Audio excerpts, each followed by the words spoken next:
हमने एक इंट्रो लिया था एसईओ के मतलब। हाँ, क्या बात की थी जरा मुझे बताइएगा। डोमेन के बारे में बताया था और होस्टिंग के बारे में बताया था।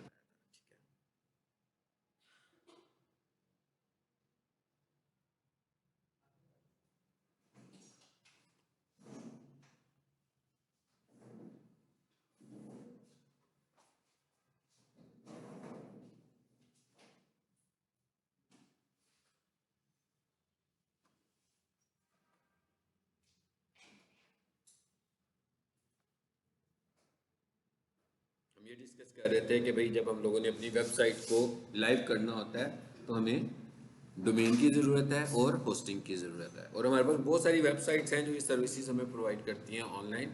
और ये काम करने के लिए हमें किसी के पास जाने की ज़रूरत नहीं है, ये सर्विसेज हम ऑनलाइन ले सकते हैं। ठीक है, ये भी हम देखते हैं कि फॉर एग्जांपल बेस्ट होस्टिंग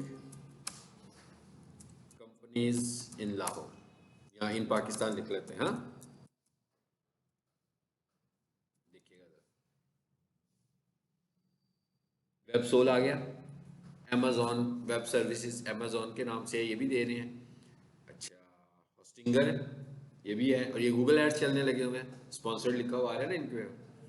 फिर क्या आ रहा है, गोडैडी। फिर नीचे एक लिस्ट आ गई है, ये सारी की सारी कंपनीज जो हैं वो होस्टिंग प्रोवाइड करती है। होस्टिंग का क्या मतलब है, वेबसाइट के लिए स्पेस। फॉर एग्जांपल हम कहते हैं भाई हम गोडैडी पर चले जाते हैं जरा, ये गोडैडी है, इस पर आ जाते हैं। बाई डोमेन पर क्लिक किया मैंने, ये देखिए। अब जब हमने अपनी वेबसाइट बनवाते हैं तो उसके बाद हमने अपनी वेबसाइट को लाइव करना है, तो इसका मतलब क्या हुआ कि हमने सबसे पहले अपनी वेबसाइट के लिए कोई नाम लेना है।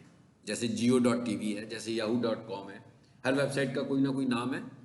सो हमें वो नाम परचेज करना पड़ता है, और ये नाम ग्लोबली तौर पर परचेज होता है। ये नाम ग्लोबल परचेज होती है। ग्लोबल परचेज का क्या मतलब होता है, किधर हो भैया आप लोग? काम हो गया आजा हैं? रह के बाद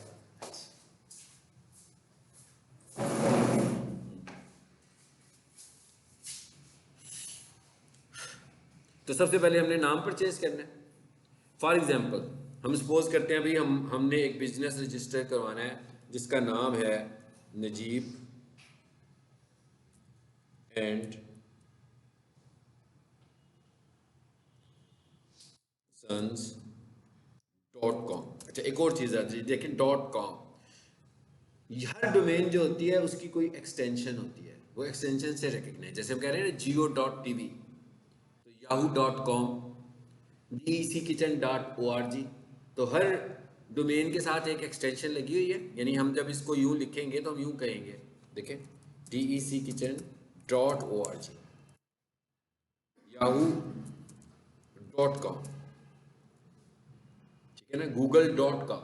तो इसका मतलब क्या हुआ कि हर किसी के साथ कोई ना कोई डोमेन एक्सटेंशन है।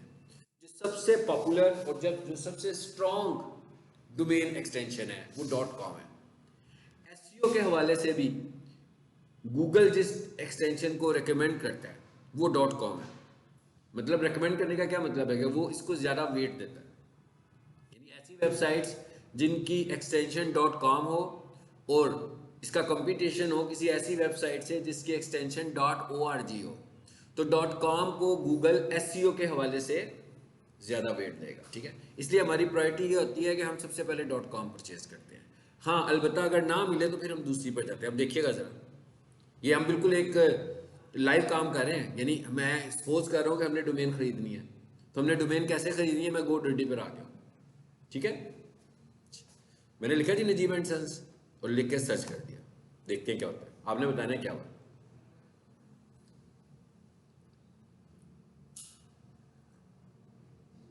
जी, najibandSons.com अवेलेबल है। ठीक है, मैं खरीद सकता हूँ। अच्छा, मेरे पास एक डोमेन पहले भी होती थी, उसको चेक करें जरा वो अवेलेबल है कि नहीं है। नजीब solutions.com, काफी अच्छा मेरे पास रही, फिर मैंने इसे छोड़ दिया। अब जरा देखते हैं इसका क्या स्टेटस है।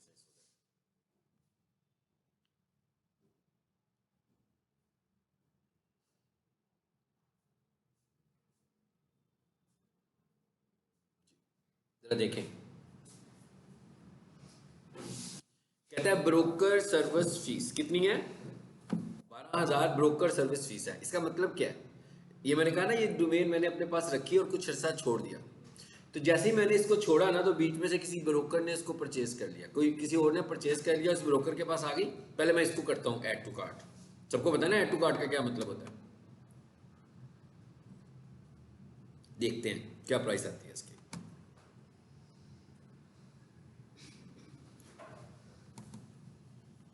कितने की मिल रही है मुझे ये, 12,000 की। वैसे इसकी फीस आपने देखी ना 3-3.5 रुपये है। इसका मतलब क्या हुआ कि ये किसी ने ले लिया मेरी, जैसी मेरी डोमेन एक्सपायर हुई तो किसी और ने परचेज कर ली, और इवन मुझे पता नहीं लगा, मैं भूल भी गया। ऐसे भी हो सकता है कि मुझे 2-3 माह पता ही ना लगा हो कि भाई मेरी डोमेन एक्सपायर हो गई है। तो अब क्या किया, किसी और बंदे ने खरीद लिया जी। क्या कहता है अभी चलाएंगे कैसे इसको, मैं कहता हूँ कंटिन्यू विद गूगल। ये क्या कर रहा है मुझसे, ये GoDaddy मेरा अकाउंट बना रहा है। देखें जरा, देखते जाए क्या हो रहा है। मैंने कहा भी इस अकाउंट से मुझे बना दो। इसका मतलब क्या हुआ, आपने भी जो डोमेन परचेज करनी होगी ऐसे ही, उसने कहा था ना चाहे तो गूगल अकाउंट, गूगल से अकाउंट बना लो, चाहे तो फेसबुक से अकाउंट बना लो जी। कहता है भाई ऑलरेडी एक आपका अकाउंट इसमें बना हुआ है, मैं उसके साथ इसको लिंक कर दूं, मेरा ऑलरेडी एक गूगल पर अकाउंट है। सो मैं कहता हूं क्रिएट एन अकाउंट। तो सबसे पहले काम क्या करना होगा, आपको ये भी पता लग गया कि आपको अकाउंट की भी जरूरत होगी। अब ये अकाउंट कहां पे बना है मेरा, GoDaddy के ऊपर, ठीक है, जहां मैंने ट्रांजैक्शन करना है। अभी हम एक ट्रांजैक्शन करते हैं ताकि आपको समझ में आए कि ट्रांजैक्शन कैसे होता है। अब ये डोमेन जो है कहता भाई इतने की हो गई है, मैंने कहा आई एम रेडी टू पे। अब ये डोमेन जब मैं इसको रिन्यू करवाने लगा हुआ था ना, तो मैं इसको 4,000 में रिन्यू करवाता था। तो अब किसी और बंदे ने बीच में ले लिया, फॉर एग्जाम्पल मैं अगर लेना चाह रहा हूं तो मैं इस बंदे से लूंगा, आई एम रेडी टू पे। तो ये मुझे कितने की देने लगा हुआ है, अब सिंपल आ गया हमारे पास सब कुछ। मैं डाटा फीड करूंगा और उसके बाद क्या होगा आगे, जैसे ही मैं आगे जाऊंगा तो वो मुझसे क्या मांगेगा, पेमेंट मेथड। मैं पेमेंट मेथड ऐड करूंगा, ये देखें आ रही ना ऑप्शन पेमेंट मेथड ऐड करने की। जैसे ही मैं इसको सेव करूंगा ये मुझसे पेमेंट मेथड मांगेगा, यानी मैं अपना क्रेडिट कार्ड या डेबिट कार्ड ऐड करूंगा जिसके थ्रू मैं पे करना चाहता हूँ। तो क्या होगा, इस डोमेन, ये डोमेन मुझे मिल जाएगी, परचेज हो जाएगी और इसके क्रीडेंशियल्स मेरे पास आ जाएंगे। तो ये है ऑनलाइन परचेज करने का तरीका। अब करेगा क्या, GoDaddy मुझे एक यूजर नेम और एक पासवर्ड दे देगा, जब मैं उसे खोलूंगा तो मुझे डोमेन का एक्सेस मिल जाएगा। अब जरा आए वापस और हम कहते हैं होस्टिंग पे चलते हैं जरा। फिर मैं GoDaddy पे आ गया हूं।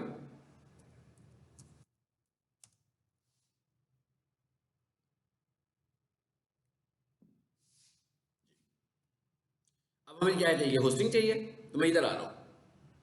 पहले मैंने सिर्फ डोमेन लिया। अच्छा डोमेन में होस्टिंग में क्या डिफरेंस है, डोमेन नाम है बस, डोमेन के अंदर आप अपनी वेबसाइट सेव नहीं कर सकते। डोमेन का क्या मतलब है कि आपको बस एक नाम मिल जाएगा बस, यानी नाम क्या है geo.tv, लेकिन geo.tv लिख के जब कोई एंटर करे तो उसमें एक वेबसाइट स्टोर भी तो होनी चाहिए। तो वेबसाइट स्टोर करने के लिए हमें क्या चाहिए, स्पेस चाहिए। इस स्पेस को हम बोलते हैं होस्टिंग, ठीक है। तो मैं कहता हूँ मुझे होस्टिंग चाहिए, मैं इस पे आया, देखें जरा कितना कुछ आ रहा है। इस पे क्या लिखा हुआ है जी, होस्टिंग। इस पे क्या लिखा हुआ है, वेब सिक्योरिटी। मैं कहता हूँ वर्डप्रेस होस्टिंग, मैं कहता हूँ वेब होस्टिंग। इस पे क्लिक करें, अब देखते हैं होस्टिंग के प्लान आ गए। क्या कहता है भाई कौन सी होस्टिंग खरीदोगे, ये लिखा है स्टार्टर, ये लिखा हुआ है इकोनॉमी पैक। इसका क्या मतलब हुआ 1000, तो ये तकरीबन 12,000 की है साल की, 1000 पर मंथ दे रहा है ना, तो 12,000 हो गए ना साल के। उधर हमें डोमेन के भी पैसों का पता लगा। अच्छा अब जरा एक चीज और देखें जी, देखें ये पता लग रहा है क्या चीज दे रहा है मुझे, क्या फ्री दे रहा है साथ, फ्री डोमेन। कहता है भाई मैं आपको इस पैकेज में एक डोमेन भी फ्री दूंगा। अभी हम जब डोमेन अलहदा से परचेज कर रहे थे तो हमें कितने की मिल रही थी, तकरीबन 4,000-5,000 की मिल रही थी, ठीक है। अब इसको हमने समझना कि जो फ्री दे रहा है ये कौन सी है। जो फ्री हमें मिलती है वो हमेशा सिर्फ और सिर्फ .com मिलती है, हमें किसी एक्सटेंशन में और फ्री नहीं मिलेगी। इनका मतलब ये है कि भाई ये इनका जो बिजनेस है, अगर तो इसका नाम अवेलेबल हुआ .com में तो फ्री मिल जाएगी। मिसाल के तौर पर जैसे मैं अभी कह रहा हूँ मेरी पुरानी जो डोमेन थी वो najibsolutions.com थी, वो तो नहीं है ना अवेलेबल, वो तो नहीं मुझे मिलेगी। जो मुझे एक्सटेंशन चेंज करनी पड़ेगी ना, अगर मुझे org पे जाना पड़ गया या मुझे किसी और एक्सटेंशन पे जाना पड़ गया, फिर मुझे पैसे देने पड़ेंगे। मुझे सिर्फ फ्री एक्सटेंशन कहाँ मिलेगी? .com के ऊपर। चले हम यूं करते हैं, ये वाला पैकेज बाय करते हैं। ये देखिए इसमें क्या कहता है, कहता है एक वेबसाइट मिलेगी। इसका क्या मतलब हुआ? इसका ये मतलब हुआ कि भाई इस होस्टिंग के साथ आप अपनी एक वेबसाइट अटैच कर सकते हैं। ये तो आपको पता लग गया ना, एक डोमेन नेम है, एक होस्टिंग है। तो जो जब दोनों चीजें आपस में अटैच होंगी तभी यूज करेंगे। ऐसे कह लो ना कि एक लैपटॉप है और एक हार्ड डिस्क है, तो विंडो इंस्टॉल करनी है तो क्या करेंगे? हार्ड डिस्क तो इंस्टॉल करनी पड़ेगी ना। हार्ड डिस्क अलग से रखी होगी तो लैपटॉप पे विंडो तो नहीं इंस्टॉल हो सकती। पहले हार्ड डिस्क को मैं लैपटॉप में इंस्टॉल करूंगा, फिर उसके ऊपर विंडो इंस्टॉल करूंगा। ऐसे ही है। तो अब ये समझ लो कि जो आपका डाटा है ऑनलाइन, उसके लिए हमें क्या बाय करना पड़ रहा है? होस्टिंग बाय करनी पड़ रही है। ठीक है, हम कहते हैं भाई ये पैकेज खरीद लेते हैं। नीचे ये भी लिखा हुआ है SSL सर्टिफिकेट। ये क्या चीज होती है? ये सिक्योरिटी होती है। कुछ वेबसाइट्स होती है ना जिनको लॉक लगा हुआ नजर आ रहा था, ये देखिएगा जरा, मैं इस पर क्लिक करूं, क्या लिखा हुआ है? Connection is secure. पहले ये था, अभी क्रोम का नया वर्जन आया ना, इस तरह का आ गया। पहले ये जो लॉक होता था आपको यही नजर आ रहा होता था। अभी हमने इस पर क्लिक किया तो क्या कहता है? कहता है कनेक्शन इज सिक्योर। इसका क्या मतलब हुआ? ये प्रोटेक्टेड है, ये SSL प्रोटेक्टेड है। ठीक है ना? ये क्या प्रोटेक्शन है? ये मुख्तसर सा समझाता हूँ, फिर हम SEO में पढ़ेंगे इसको। ये प्रोटेक्शन ये है कि जैसे हमारा कोई TCS आता है, ठीक है, आपने कोई ऑनलाइन ऑर्डर दिया माउस का, तो आपके घर में TCS आता है, कैसे आता है? पैकिंग में होता है ना? ऐसे नहीं होता, ऐसे होता है। अगर कोई बंदा आपका माउस ऐसे डिलीवर करने आएगा, आप उससे लेंगे? आप तो कहोगे तो घर से अपना इस्तेमाल करता हुआ माउस ले आए, यही समझेंगे ना। इसी तरह अगर आपकी वेबसाइट सिक्योर नहीं है तो इंटरनेट पर उसकी हालत ऐसे ही है कि खुली है ना, कोई भी बंदा उसको देख सकता है, कोई भी बंदा उसे हैक कर सकता है, कुछ भी हो सकता है। लेकिन जब आपकी साइट सिक्योर है तो इसका मतलब क्या? वसील हुई है। बेसिकली वेबसाइट खुलती कैसे है? आप घर में बैठ के लिखते हो ना www.google.com, तो आप क्लाइंट साइड पे बैठे हुए हो, आपकी वेबसाइट कहाँ है? किसी कंप्यूटर पर स्टोर है, उसे हम बोलते हैं कि वो सर्वर कंप्यूटर है। तो इसका मतलब क्या हुआ कि आपने जैसे ही लिखा ना google.com, तो उसकी रिक्वेस्ट कहाँ गई? सर्वर पर गई। उस सर्वर से फिर वो रास्ते से निकली वेबसाइट और आपके पास आई। अब वो जो उसने इतनी सारी ट्रैवलिंग की है, इसके बीच में बहुत सारे हैकर्स भी बैठे होंगे जो कि आपकी वेबसाइट को ट्रैप कर सकते हैं। जैसे हम कहते हैं ना वेबसाइट हैक हो गई है हमारी, तो वो ये कह रहे हैं कि अगर आपने SSL प्रोटेक्शन ली होगी तो आपकी वेबसाइट के हैक होने के चांसेस खत्म हो जाएंगे। अगर आपने SSL नहीं ली होगी तो हैक हो सकती है। इसका मतलब क्या हुआ कि हमें होस्टिंग के साथ साथ SSL भी परचेज करनी है। और वो क्या कहता है? कहता है free SSL certificate ₹39 per year value. क्या कहता है? आपको भी कितनी मिल जाएगा आपको फ्री? 1 साल के लिए ये भी मिल जाएगा। ठीक है, चलो अब इस पर जरा क्लिक करें, इसे बंद करो जरा और इस पर क्लिक करो, बाय करें जरा इसको।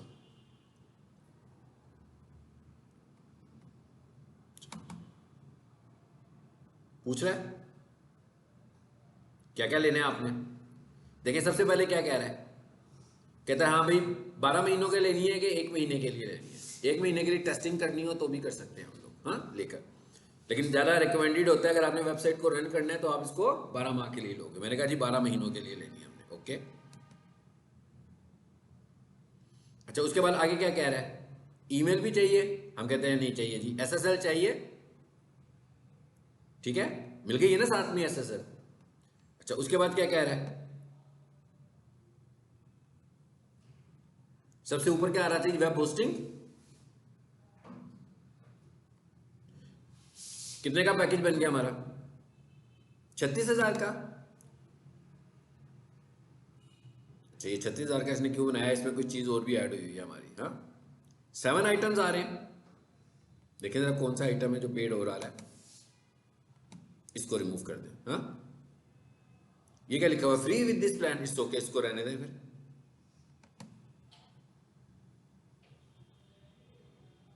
कंटिन्यू टू कॉट, इस पर क्लिक करें जी।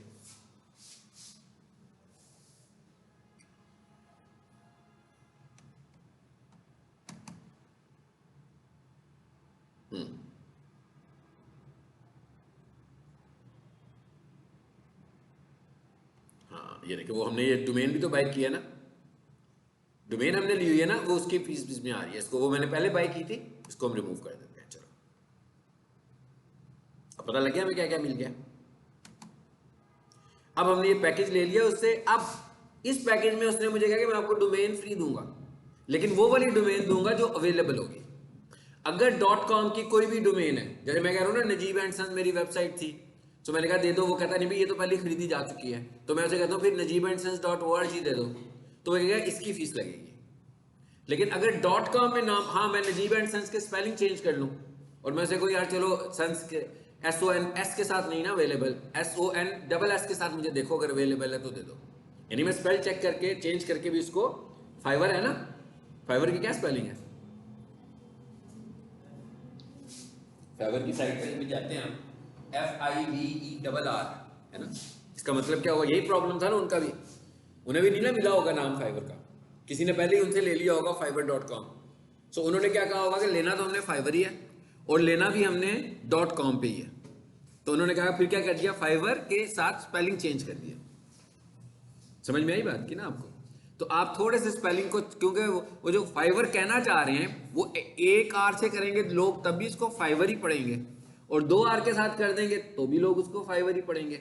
लेकिन अगर नहीं करेंगे तो उन्हें फाइवर को करना पड़ जाता है fiverr.org, तो वो कह रहे नहीं वो नहीं चाहिए हमें, .com की अथॉरिटी ज्यादा है, जो मैंने अभी आपको बताया था। ठीक है, तो इस तरीके से हम simple I am ready to pay, बस मैं इस पर क्लिक करूंगा, वो मुझसे पेमेंट मेथड मांगेगा। और यहां पर और चीज देखिएगा, ये क्या आ रहा है एसईओ के पॉइंट ऑफ व्यू से अगर हम देखें, सो गूगल हमें ये भी कहता है कि आपकी जो वेबसाइट है, क्या वो एक साल के लिए आपने परचेज की है, 2 साल के लिए परचेज की है, 3 साल, कितने ज्यादा देर के लिए परचेज की। ऐसे ही ना जैसे कोई बिजनेस खुले और उसका पता हो गया भाई 1 साल के बाद वो बिजनेस खत्म हो जाएगा, और उसके साथ एक और बिजनेस चल रहा हो जो हमें पता हो गया भाई ये वाला बिजनेस तो 5 साल 7 साल कहीं नहीं जाता, तो हमारा वोट किसको जाएगा, उसको जाएगा जो ज्यादा देर के लिए होगा।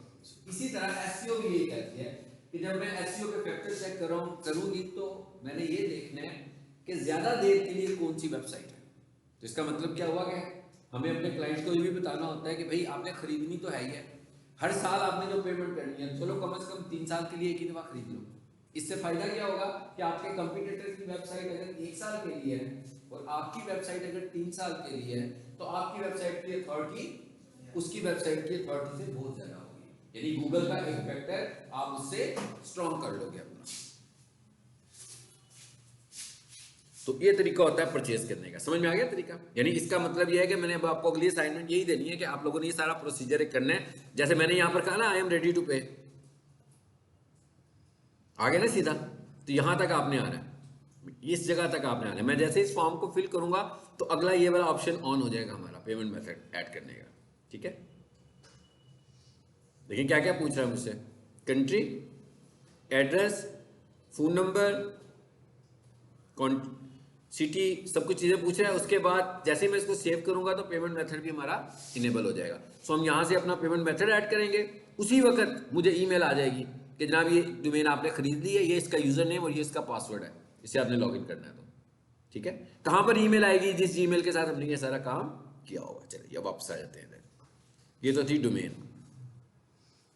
आप लोगों ने घर से क्या प्रैक्टिस करके आनी है, घर से आपने एक प्रैक्टिस करके आनी है कि भाई आपने डोमेन परचेज करनी है, कोई अपनी मर्जी की स्पेस, अपनी मर्जी की वेबसाइट का नाम लेकर परचेज करना है। जब तक आप पेमेंट मेथड ऐड नहीं करोगे कोई नुकसान नहीं है आपका। हाँ, तो पेमेंट मेथड तो आपने ना ऐड करना, और फिर इसके स्क्रीनशॉट्स बना दीजिएगा जैसे दूसरी असाइनमेंट में बनाते हैं आप। हाँ, और मुझे दिखाइएगा ताकि आपको अगर कहीं कोई अपॉर्चुनिटी मिले और वो कहे भाई मुझे डोमेन परचेज करनी है, कैसे करूँ, तो आपको पता हो कि भाई डोमेन परचेज करनी है। ये मैंने एक साइट बताई है। अब वेब स्टोर पर जाओगे तो भी ऐसे ही होगा, किसी भी वेबसाइट पर जाओगे तो इस तरीके से हम डोमेन को परचेज कर सकते हैं। चलिए अब चलते हैं आगे। ये तो हो गया था जी डोमेन और सब डोमेन, डोमेन और होस्टिंग, नॉट सब डोमेन। अब हम जरा देखते हैं कि हमारी जो वेबसाइट्स हैं, वेबसाइट डिजाइन जो है वो क्या है। हमारे पास 2 तरह की वेबसाइट्स हैं, एक हमारे पास वेबसाइट है जो कोडिंग वाली वेबसाइट होती है, और एक वेबसाइट होती है जो हमारे पास वर्डप्रेस में बनी हुई वेबसाइट होती है, जिसको हम बोलते हैं CMS। CMS stands for content management system. यानी एक वेबसाइट कौन सी है, कोडिंग वाली है, जिसने डेवलपर ने बनाया उसने सारी कोडिंग लिख के बनाया हुआ है। इसका मतलब ये है, ये देखिएगा, इसका ये मतलब है। मैं इधर आया, इधर आकर मैंने लिखा कि मैं एक वेबसाइट को लिखता हूँ नाम। कोडिंग का क्या मतलब है, ये वेबसाइट खुल गई है। अब ये वेबसाइट किसी ना किसी डिजाइन, किसी ना किसी डेवलपर ने बनाई तो होगी ना। तो हम यही देख रहे हैं कि ये वेबसाइट बनी कैसे हुई है, ठीक है ना। हम ये देखने लगे हैं कि ये वेबसाइट डिजाइन कैसे हुई हुई है। ये वेबसाइट तो यूजर के लिए है ना, लेकिन एक डेवलपर ने इसे बनाकर भी दिया होगा। हमने जिस वेबसाइट की एसईओ करनी है, डेवलपर ने हमें वेबसाइट बनाकर दी है। तो मैं एक शॉर्टकट यूज करने लगा हूं, कंट्रोल यू। देखिएगा जरा अब क्या होता है। एक और इंटरफेस आ गया स्क्रीन पे। एक ये इंटरफेस नजर आ रहा है आपको, एक ये इंटरफेस नजर आ रहा है आपको। दो इंटरफेस हैं। आप सबको पता है कि ये वाला इंटरफेस किसका है, जिन्होंने वेबसाइट इस्तेमाल करनी है। और ये कौन सा इंटरफेस है, जिसमें वेबसाइट बनी हुई है। जिस इंटरफेस में वेबसाइट बनी होती है ना, उसको हम बोलते हैं बैक एंड, और जिसमें इस्तेमाल हो रही होती है उसे हम बोलते हैं फ्रंट एंड, ठीक है। तो जो वेबसाइट डिजाइन हुई है वो तो बैक एंड में हुई है। इसका जो बैक एंड है वो क्या है, कोडिंग है। यानी इसका मतलब क्या हुआ कि ये वेबसाइट कोडिंग में बनी हुई है। अच्छा, अब एक और वेबसाइट हम खोलते हैं, जैसे पीक सॉल्यूशन की वेबसाइट है, उसी को हम खोल लेते हैं, पीक सॉल्यूशंस।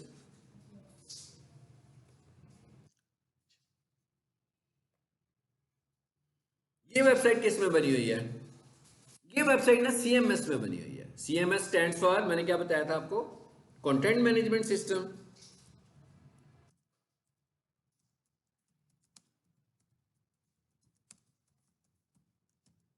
ठीक है, और इसमें जो सबसे पॉपुलर सीएमएस है वो है वर्डप्रेस।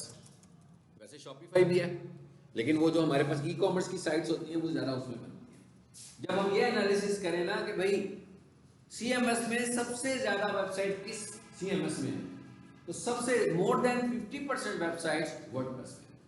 अगर मैं टोटल वेबसाइट सीएमएस की जो बनी हुई है, और अगर हम वैसे हम कहेंगे वैसे सबसे ज्यादा वेबसाइट किसमें है, वो भी सीएमएस की है। लेकिन अभी हम ये भी देखेंगे कि भाई अच्छी वेबसाइट कौन सी है, हम किसको रिकमेंड कर रहे हैं, कोडिंग को के सीएमएस। और एसईओ का भी कोई इशू है कि नहीं है। ऐसा तो नहीं है कि किसी एक में अच्छी एसईओ होती है और किसी एक में अच्छी नहीं होती है। ये सारी चीजें अभी हम डिस्कस करेंगे। अच्छा, अब देखें अगर तो हम ग्राफिक्स के हिसाब से देखें तो इसके भी ग्राफिक्स हैं, है ना, इसके भी ग्राफिक्स हैं। इसमें कोई ऐसी चीज नहीं नजर आ रही कि भाई उसमें एक में ग्राफिक्स अच्छे हैं तो एक में ग्राफिक्स बुरे हैं, ऐसा बिल्कुल नहीं है। लेकिन अब हमें पता कैसे लगेगा, अगर मैं इसकी कोडिंग में जाऊं तो यहां पर कंट्रोल यू करूं, इसकी भी कोडिंग आ गई है, तो ये भी कोडिंग में ही नजर आ रही है हमें, वो भी कोडिंग में ही नजर आ रही है। इसका मतलब क्या हुआ, पहले तो हमें ये समझ लेना कि दोनों तरह की जो वेबसाइट हैं, कोई भी वेबसाइट हो, बेसिकली वो वेबसाइट बनी किस में हुई है उसका कोडिंग में। लेकिन जो वर्डप्रेस की वेबसाइट्स हैं उसका जो यूजर इंटरफेस है वो ग्राफिकल है। यानी जिन लोगों ने वर्डप्रेस की वेबसाइट पे काम करना होगा वो ग्राफिक इंटरफेस में काम करेंगे, और जिन लोगों ने कोडिंग की वेबसाइट पे काम करना होगा वो प्योरली कोडिंग में करेंगे, और जो डेवलपर्स होंगे वो दोनों में कर सकते हैं। एक चीज आपको और ध्यान में रखनी है कि हम लोग जो काम सीख रहे हैं वो डेवलपमेंट नहीं सीख रहे हैं। डेवलपमेंट बिल्कुल एक अलग चीज है। हम लोग क्या सीख रहे हैं कि हम ये सीख रहे हैं कि भाई वेबसाइट को रैंक कैसे करना है। इसका मतलब क्या हुआ कि लोग हमारे पास इसलिए नहीं आएंगे कि भाई वेबसाइट बना दो, लोग हमारे पास इसलिए आएंगे कि ये हमारी वेबसाइट है, ये वेबसाइट बनी हुई है, आपने इसको रैंक करना है, ये गूगल पे नजर नहीं आती है। तो इसका मतलब हमने बनी हुई वेबसाइट में कुछ काम करना है, बिल्कुल नहीं बनानी है, ठीक है। यानी कि हम मैं एसईओ की सर्विसेज देता हूं। इसका मतलब क्या हुआ कि लोग मुझे ये कहते हैं कि भाई ये मेरी वेबसाइट है, ये रैंक नहीं होती है, इसको सिर्फ वेबसाइट का नाम लिखे तो आती है, वैसे ये वेबसाइट आती नहीं है। तो फिर मैं उसमें कुछ ऐसी चीजें अप्लाई करूंगा कि वो वेबसाइट हमें नजर आनी शुरू हो जाए, ठीक है। हम क्या करते हैं, मिसाल के तौर पर मैं कहता हूं मेरा एक क्लाइंट है, वो मुझे कहता है कि हम जब ये लिखते हैं ना, बेस्ट MEP कंसल्टेंट इन पाकिस्तान, या जैसे किचन वाला हम लिखते थे, हमने कहा ये किसी ने लिखा तो वो कह रहा था कि भाई मेरी वेबसाइट तो नजर ही नहीं आती है, मेरी वेबसाइट का URL लिखें तो नजर आती है, वैसे नहीं आती है। ये उसका मेन कीवर्ड है। अब हम नीचे आते हैं जरा, उस पर हमने काम शुरू किया, सबसे ऊपर देखें उसकी प्रोफाइल आई पहले, ये प्रोफाइल हमने उसकी लेकर आए, ये गूगल बिजनेस प्रोफाइल में लेकर आए हुए हैं। अच्छा, उसके बाद और नीचे आते हैं, अब हम यहाँ पर देखते हैं ये क्या आ गया, इसकी वेबसाइट भी आ गई। तो इसका मतलब क्या हुआ, अब ये नजर आनी शुरू हो गई। इसमें अभी तकरीबन 1.5 माह से हम लोग काम कर रहे हैं, तो अब ये गूगल पे आ गई है यहाँ पर, ठीक है। और इस वक्त अभी ये एरिया कौन सा आ रहा है, पूरे पाकिस्तान का एरिया आ रहा है, और ये लाहौर बेस्ड वेबसाइट है। फॉर एग्जांपल कोई कहता है मैं तो लाहौर में बैठ के वो अपनी चेकिंग करने लगा हुआ है। अब देखते हैं जरा अब कहाँ है ये, जरा करीब हो गई है, और जरा करीब हो गई ना लाहौर में। पहले वो इस्लामाबाद को उसने फोकस किया हुआ था गूगल ने ना, तो इस्लामाबाद में दिखा रहा था कौन से इस्लामाबाद की वेबसाइट कौन सी है। अब जैसे मैंने इसको लाहौर किया तो उसने मुझे लाहौर की वेबसाइट दिखानी शुरू कर दी है, ठीक है। सो अब ये काम है जो हम, ये सर्विसेज हैं जो हम प्रोवाइड करते हैं।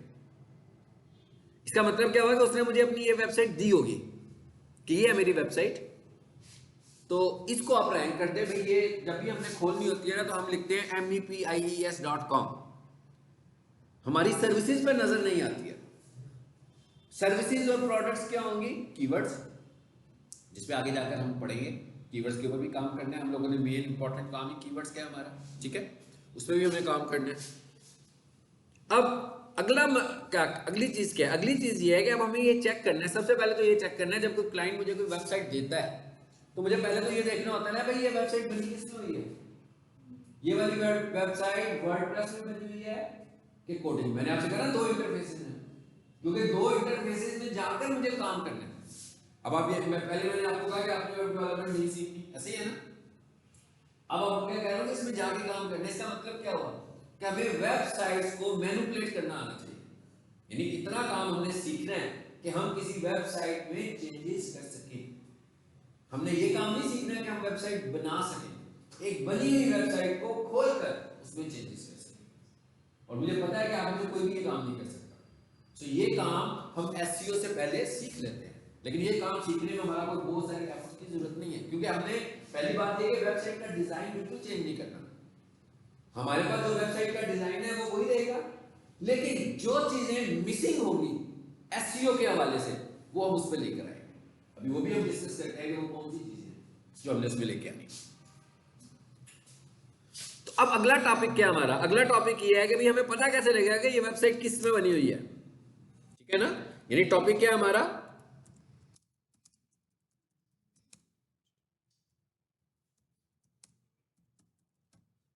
कि हमने डिटेक्ट क्या करना है कि भाई हमारी वेबसाइट का मॉडल कौन सा है, क्या सीएमएस मॉडल है कि कोडिंग है मॉडल, यही डिटेक्ट करने जा रहे हैं ना हम लोग।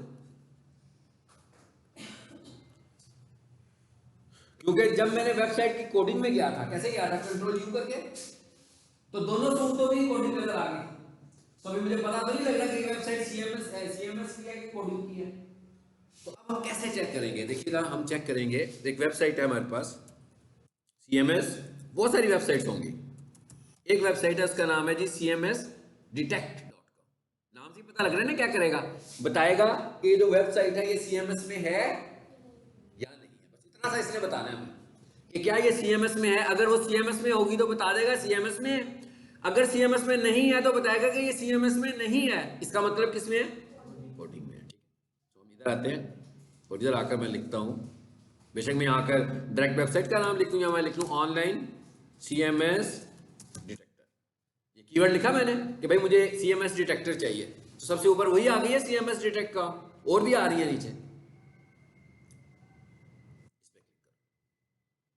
आपने अभी मैंने लिस्ट किया, आपने तीनों जो पहले पहले लिखा ना ऑनलाइन CMS डिटेक्टर, ये लिखा ना मैंने, तो इसके बाद कितनी सारी वेबसाइट्स आई, तो आपने पहले 3-4 को खोल खोल कर देखने हैं और उसमें वेबसाइट्स के नाम लिखकर देखने हैं। जैसे कि मैं सब पहले वाले में नाम लिखने लगा और आपने देखना है कि कैसे हमें पता लगे, ठीक है। एक में मैं लिखने लगा और यहाँ आया हूं मैं, और यहाँ आकर सबसे पहले तो मैं ये पीक सोल्यूशन की वेबसाइट लिखता हूँ।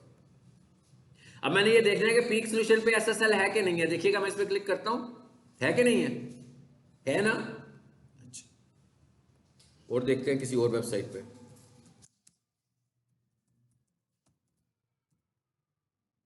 ये एक और वेबसाइट है, इस पर किसी टाइम पर नहीं होती थी, मैं चेक करता हूं इस वक्त है कि नहीं है।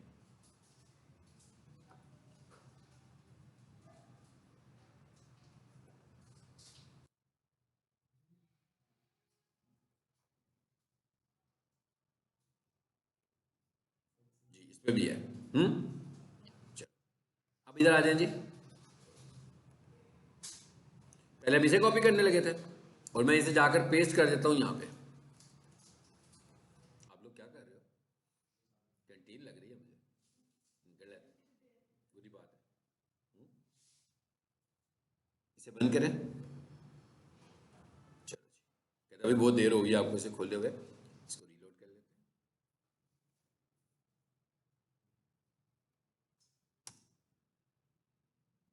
और यहाँ इसे पेस्ट करते हैं, इसे बंद कर दो। ये एक्स्ट्रा विंडो आई है जो, जी क्या कहा उसने? बता दिया ना उसने कि वर्डप्रेस में बनी हुई है। ओके, ये देखिए उसके बाद आगे एक पूरा ग्राफ आ गया और वो क्या कहता है? कहता है 53% of site detected by using WordPress, लेकिन जो बाकी की वेबसाइट है वो किसी और एप्स में भी बनी हुई है। यही कह रहे हैं ना? क्या कह रहा है भाई? नाम भी आ रहे हैं शायद, माउस रखे इस पे। यहां पर क्या लिखा हुआ आ रहा है जी? The rest. मैं माउस रखता हूं, पढ़ के बताता हूं। यहां लिखा हुआ आ रहा है वू कॉमर्स, यहां पे लिखा हुआ आ रहा है विक्स, यहां पे लिखा हुआ आ रहा है लारावेल और यहां पे लिखा हुआ आ रहा है शॉपिफाई। ये सारे के सारे क्या हैं? सीएमएस है। तो उसने कहा कि भाई ये पूरी वेबसाइट जो है कॉम्बिनेशन है सीएमएस का। उसमें जो सबसे ज्यादा काम हुआ है वो किसमें हुआ है? वर्डप्रेस में हुआ है। और बाकी के सीएमएस किसमें इस्तेमाल हुए? सीएमएस है क्या? बेसिकली एप्लीकेशन है। जैसे मुख्तलिफ एप्स होते हैं ना, उसी तरह की एक एप्लीकेशन। अभी हम इसका कंपैरिजन करते हैं कि कोडिंग अच्छी है कि सीएमएस अच्छा है। अभी इसको भी हम कंपेयर करते हैं, लेकिन उससे पहले अभी हमने सिर्फ ये देखा। अच्छा, उसके बाद हम जरा ये वाली वेबसाइट खोल लेते हैं, अभी जो दूसरी खोली थी हमने, ये वाली। अच्छा, इसको भी पेस्ट कर लेते हैं, देखते हैं ये किसमें बनी हुई है। प्रोफेशनल किचन वाली। हाँ,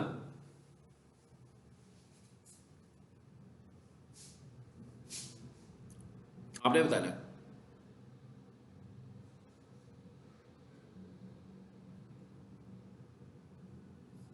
क्या कह रहा है? सिंपल सी बात है यार, 2-3 वर्ड्स में उसने लिख दिया we did not recognise the CMS. इसका मतलब क्या हुआ? सीएमएस में नहीं है। इसका मतलब क्या हुआ? कोडिंग में। ये पता लग गया मुझे। अब मुझे उससे क्लाइंट से पूछने की जरूरत नहीं है कि भैया आपकी वेबसाइट किस में बनी हुई है, मुझे बता दोगे का? भाई अच्छा एक्सपर्ट आदमी है, इसको ये भी नहीं पता कि पता कैसे लगेगा मुझे। तो आपने खुद ही चेक कर लेना। जैसे मेरे पास कोई नया केस आएगा, सबसे पहले तो मैं डिटेक्ट कर लूंगा, डिटेक्टर लगा के चेक करूंगा कि उसकी वेबसाइट है किस चीज में। तो मुझे यहां से पता लग गया कि उसकी वेबसाइट सीएमएस में है कि कोडिंग में है। ठीक है। अच्छा, अब जरा दराज की वेबसाइट खोलते हैं, ताकि हमें पता लगे आगे हमने जो कंपैरिजन करना है, हमें उससे पता लगे ना कि भाई हम जो कंपैरिजन कर रहे हैं किन बेसिस पे कर रहे हैं। ये दराज की वेबसाइट आ गई, इसे भी कॉपी करो और यहाँ लाकर पेस्ट करो। Detect service.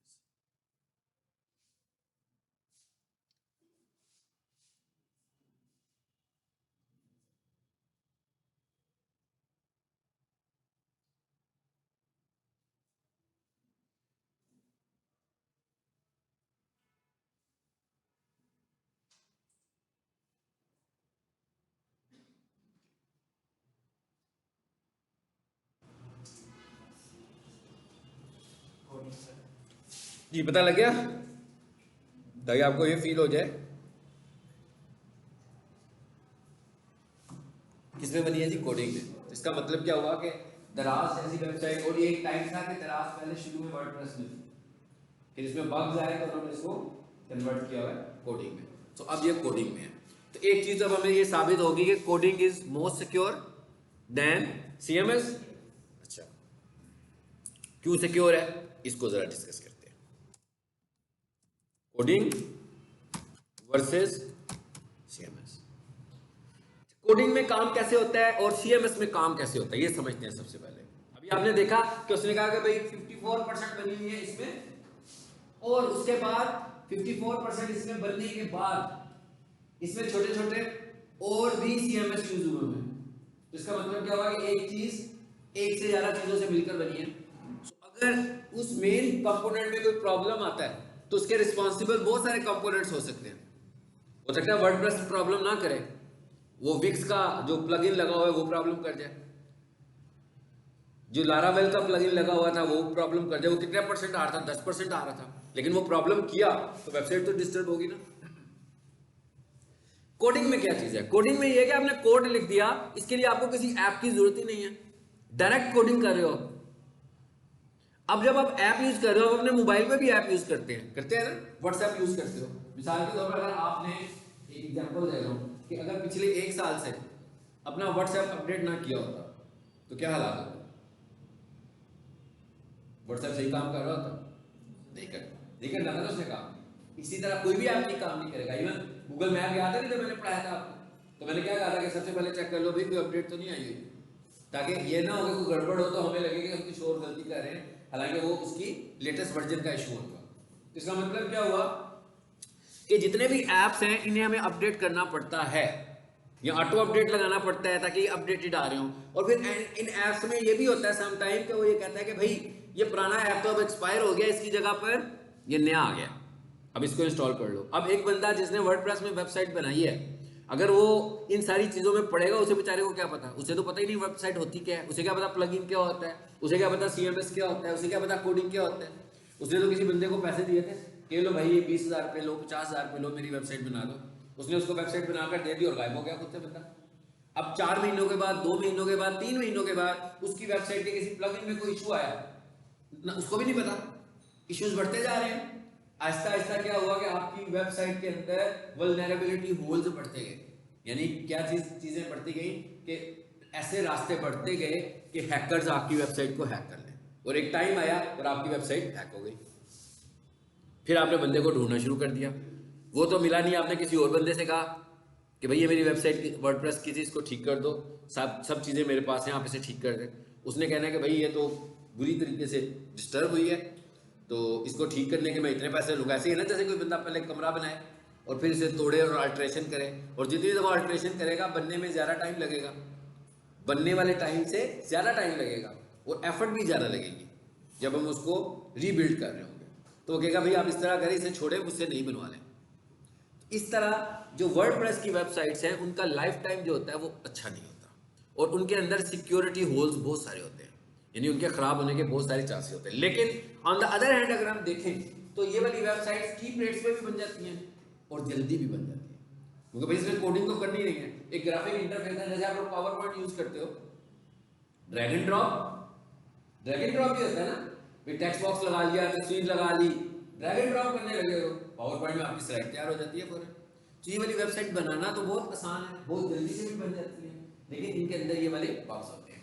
As a digital expert हम लोग बिल्कुल रिकमेंड नहीं करते किसी को, अगर कोई हमसे ये पूछे कि भाई वेबसाइट किस में बनवाएं, अगर हमसे ये पूछे तो हम बिल्कुल वर्डप्रेस को रिकमेंड नहीं करते, हम उसे कहते हैं भाई कोडिंग में बनाओ।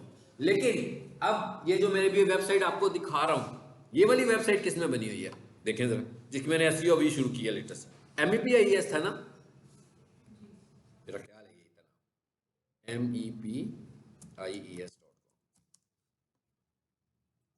अब इस वेबसाइट को हमने देखना है भाई ये किसमें है, इसे मैंने कॉपी किया, यहां लाकर इसे पेस्ट किया,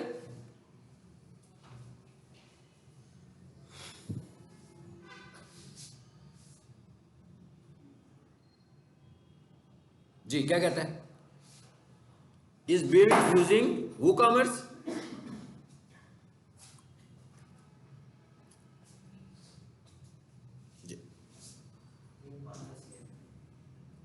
WooCommerce तो था ना, एक छोटा सा प्लगइन था। अच्छा ये भी एक प्लगइन है, WooCommerce भी एक प्लगइन है। उसने कहा तो ये है कि ये WooCommerce में बनी है, लेकिन कितने % आई है? 5.59 नहीं है, 5.9% है। मेन किस में बनी हुई है? ये वर्डप्रेस आ रहा है इसी कलर में है ना, तो ये भी किस में बनी है? यानी कि 60% वर्डप्रेस में है, बाकी छोटे छोटे प्लगइन्स उसने यूज किए, लेकिन इस बार उसने इसको रिकॉग्नाइज ऐसे किया है कि ये WooCommerce में बनी है। तो इसका मतलब क्या हुआ, ये वर्डप्रेस की वेबसाइट थी, जो जब मेरे पास ये आई होगी मैंने पहले चेक किया होगा। अब इसका मतलब ये नहीं मैं इसको डिसअपॉइंट भी नहीं किया होगा, मैंने से ये नहीं कहा होगा कि भाई ये क्या हो गया, ये तो आपने वर्डप्रेस में बनवा लिया, तो बड़ा नुकसान कर लिया आपने, तुम्हें पैसे ज़ाया कर दिए।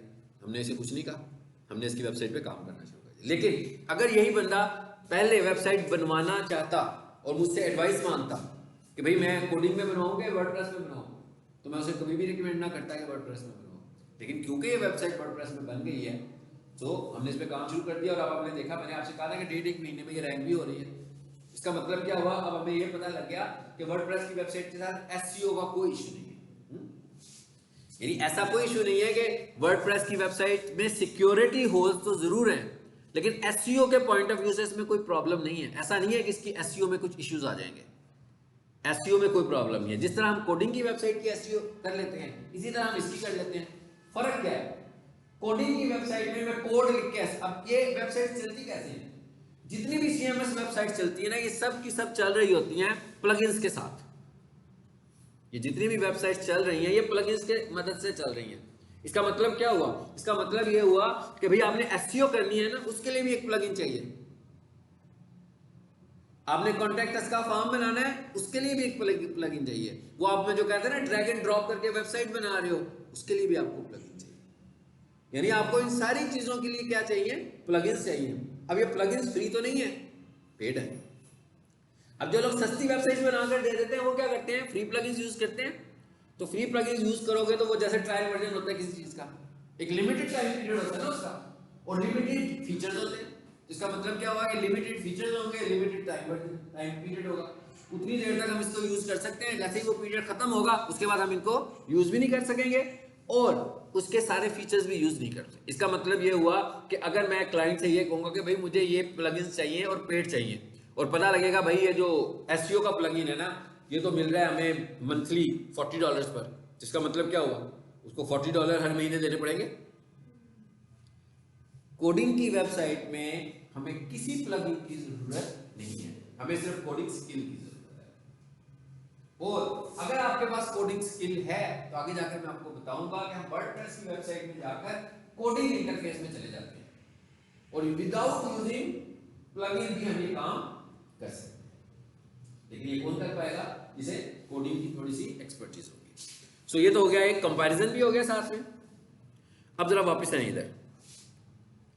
अब अगला इशू क्या था, मैंने कहा भाई हमें वेबसाइट पे तो काम करना बिल्कुल नहीं आता, ठीक है। इसका मतलब क्या हुआ कि हमें एसईओ करने से पहले जो सबसे पहले हम काम शुरू करने जा रहे हैं वो क्या काम है, एसईओ करने से पहले जो हम सबसे पहला काम शुरू करने जा रहे हैं वेबसाइट का को एडिट करना हमने सीखना है। यानी जैसे अभी मेरे पास ये वेबसाइट आ गई है तो अब मुझे इसकी एसईओ करनी है, तो भाई मुझे चेंजेस करनी है। आप देखें यहाँ पर किया क्या हुआ, मैंने जरा जनरली इसको जरा देखें आप। मैं माउस यहाँ पे रखता हूँ, यहाँ पे लिखा हुआ आ रहा है बेस्ट एमईपी कंसल्टेंट्स इन पाकिस्तान। अच्छा, नीचे आते जाते हैं, ये क्या लिखा है, ये भी वही है ना वर्ड, ये क्या लिखा हुआ है, ये भी वही वर्ड है। फिर नीचे क्या लिखा हुआ आ रहा है, एमईपी कंसल्टेंसी। फिर क्या लिखा हुआ आ रहा है, टेक्निकल तरीके से लिखा है। ये टेक्निकल तरीका हमने एसईओ में सीखना है। फिर ये देखें एमईपी कंसल्टेंट्स इन पाकिस्तान, तो कितना ज्यादा जगहों पर हमने फोकस किया उनका कीवर्ड, इस वजह से वो रैंक करना जल्दी से शुरू हो गया। ये ऑन साइट एसईओ है। अब ये सारी चेंजेस करने के लिए आपको पता लग गया ना भाई, ये वर्डप्रेस की अगर ये वेबसाइट है तो ये चेंजेस करने के लिए आपको वर्डप्रेस में जाके काम करना है। अगर ये कोडिंग की वेबसाइट है तो ये चेंजेस करने के लिए आपको कोडिंग में जाना है। जैसे मैं ये कहूंगा ये वाली वेबसाइट, इसका मतलब क्या हुआ, अब यहां पर कीवर्ड क्या है देखें, माउस रखें इस पे, प्रोफेशनल किचन इक्विपमेंट, नीचे आए क्या लिखे, फिर प्रोफेशनल किचन इक्विपमेंट, फिर यहां पर प्रोफेशनल किचन इक्विपमेंट, फिर किचन इक्विपमेंट। कितना कुछ आ रहा है, कितनी बार किचन इक्विपमेंट आने लगा हुआ इसमें। इस तरीके से हमने करनी है। तो अब ये चेंजेस करने के लिए मुझे ये वाली वेबसाइट क्योंकि हमने अभी चेक किया है तो ये कोडिंग वाली, तो इसके कोडिंग इंटरफेस में जाकर मैं चेंज कर रहा हूं उसके वर्डप्रेस इंटरफेस। ये काम हमें सीखना है, क्योंकि अगर ये काम आएगा तो एसईओ अप्लाई कर पाएंगे ना। अगर हमें वेबसाइट में चेंजेस करने नहीं आएंगी तो हम एसईओ कैसे करेंगे, ठीक है। अब ये काम सीखने के लिए हमें कोई बहुत सारी चीजें नहीं सीखनी है, ठीक है। हमें क्या चीजें सीखनी है जो हम अगली क्लास में शुरू करेंगे, उनको जरा हम देखते हैं। यानी वेबसाइट एडिट के लिए आपको क्या सीखना है। Number 1, title of website. ये टाइटल किसे कह रहा हूं मैं, ये माउस रखा है यहां पे, ये लिखा हुआ आ गया बेस्ट प्रोफेशनल किचन इक्विपमेंट, इसके साथ एक तस्वीर भी नजर आ रही है आपको। ये जो टेक्स्ट लिखा हुआ आ रहा है ना, इसको हम क्या बोल रहे हैं, ये टाइटल है। दूसरे नंबर पर तस्वीर नजर आ रही है एक आइकॉन की शक्ल में आपको, छोटे से आइकॉन की शक्ल में, इसको हम बोलते हैं फेविकॉन इमेज। यानी हमने ये 2 चीजें सीखनी है। अच्छा, उसके बाद फिर वापस है, मैं आपको बिल्कुल प्रैक्टिकली यहाँ से दिखा रहा हूँ क्या क्या सीखना है हमने। ये यहाँ से हमने चेंज कर लिया। इसके बाद हमने एक चीज और देखनी है जो हमें यहाँ पे नजर भी नहीं आ रही है, वो क्या है? मेटा टैग्स क्या होते हैं। अगली लेक्चर में इंशाल्लाह हम देखेंगे कि टैग्स क्या होते हैं, तो हमें मेटा टैग को अंडरस्टैंड करना होगा।